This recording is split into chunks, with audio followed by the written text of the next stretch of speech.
Siyempre, heto ang 5 paraan para mapabuti ang iyong productivity sa trabaho. 1. Magtakda ng malinaw na layunin araw-araw.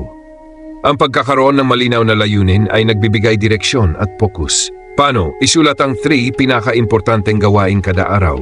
Siguraduhing makatotohanan at matatapos ang mga ito sa loob ng araw. 2. Gamitin ang time blocking technique. Mag-schedule ng oras para sa bawat uri ng gawain para maiwasan ang sabay-sabay na trabaho. Paano?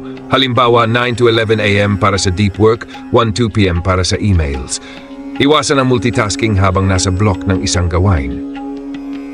3. Ay minimize ang mga sagabal. Ang maliliit na abala ay bumababa sa kalidad ng trabaho. Ay silent ang telepono o gamitin ang do not disturb mode. Magtrabaho sa tahimik na lugar o gumamit ng headphones. Gamitin ang mga productivity apps tulad ng Forest o Focus Keeper. 4. Magpahinga ng tama.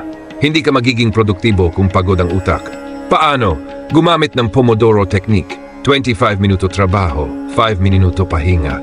Maglakad ka doginat kahit 5 minuto bawat oras.